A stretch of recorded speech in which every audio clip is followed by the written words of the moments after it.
kitchen is the heart of the home. It's where everyone congregates. Not only does it have to be beautiful, but functional as well. Let's join Linnore as she meets with Debra Toney, the founder of 3 Week Kitchens, as she shows her remodel of her small footprint in her kitchen in her Park Hill home. Hi, I'm here with Debra Toney, founder of 3 Week Kitchens. Debra, thank you for inviting me to this beautiful kitchen. Thank you. It's amazing what you've done here. So before we go and before you show me your kitchen, tell me a little bit about 3 Week Kitchens. Okay, 3 Week Kitchens is a program that I founded at a point during the recession when I got a sense that people were probably going to be spending more time in their home, moving less, and really were coming around to the idea of remodeling. The idea itself is really based on a very simple rip and replace remodel kitchen, as opposed to what we might be talking about here today, which is this is an older inner city home. And it required quite a bit more work than we typically put into a 3 Week kitchen. Right, because people would say like 3 weeks. Can I really do something in 3 weeks? But you can, right? Certainly. So depending on the kitchen. Certainly. We have homes all over Colorado, Highlands Ranch, Stapleton, Lowry. They're all perfect candidates for a 3 Week kitchen because they have modern floor plans and they have, updated mechanicals, and all they really need is a swap out of product, either because the builder put in product that the homeowner really didn't like, or because the product is starting to wear down now after 15 years. It's time to start thinking about a facelift. Right. So those are the perfect homes for us. That makes sense. But this particular kitchen is not a 3 week just because it's in an older home. And it's more like you said, you had to rip and maybe reconfigure all the cabinets and where the stove goes and all that.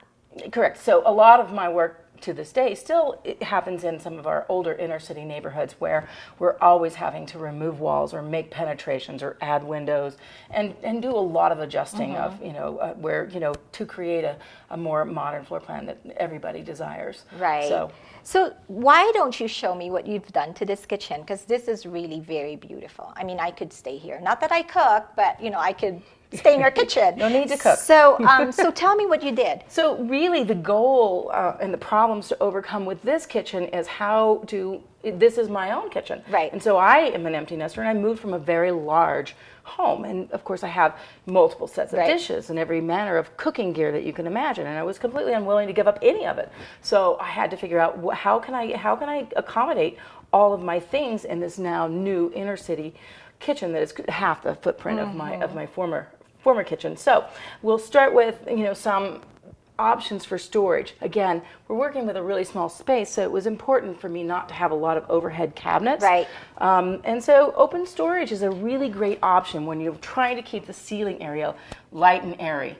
So this is where everyday things go. So they are cycling through. Well, it is a wonderful idea. Like we always say that you don't really have to have upper cabinets in your kitchen. The shelving idea is great to save space. It's nice to be able to display your dishes as well and not hide them. It is real nice. It's very convenient and it's great. It is great storage. Yes, and I heard you actually made a comment. If it's a Debra Toney kitchen, the bar has to face the front door. As you walk in the house, the bar, we can either eating or drinking, but in this case, we do host a lot of events. Parties. We do. So yes, it makes sense. Again, we're looking for a little bit more casual environment versus what houses of this age typically had, which was a large formal dining room and then a kitchen eating area that's tiny. Tiny. Well, these days we're a little bit, there's a new term called kitchen-centric. And so we're really bringing the kitchen and dining room into the space together. And like you said, it's welcoming. You walk in the front door. If you have guests and you're busy cooking, you can still say, hi, welcome to Debra Toney's home, because you're facing them as they come in. And I also see that it's open to the dining room and stuff. So the sink is over here, very functional. Like, you could go from cooking here to like washing. So there's also that kitchen zone. Like, can you talk a little bit about that? We have a good working triangle here. We have, the sink, refrigerator, sink, and then we have our ovens over here. And in this case, even though I could have probably used two ovens, just based on the amount of people that I entertain. There really wasn't space for it. So Right. the way that that I got around that was I had an oven, and then I incorporated a warming drawer. So you can take your food off Right, and out of the warm oven it. and keep it warm in the warming drawer. That's a good idea. And then storage, like you said, you have to make use of every little space, and Every I see little that. space. I love the cabinets that you've used here. And here is your bank of storage. Bank of storage. So really, even though this may not be the most efficient, and we're always designing to people's heights, and are they right-handed, left-handed? I was gonna say. Even for someone who, like me, at 5'7", this is a challenge. Right. But I'm willing to accept that because I have things that I really want, and I'm not willing to get rid of. So I just put the less often used items all the liquor up there? No, the liquor's handy, actually.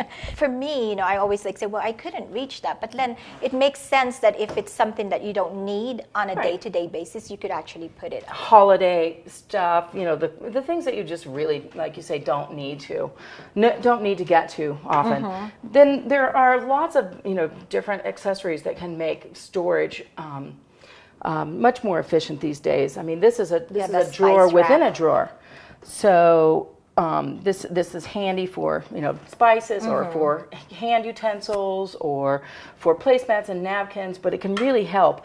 And for me, the aesthetic of having the 2 rows of drawers and the consistency of the cabinets was really the driver, and then we solved the storage problems following that. Great.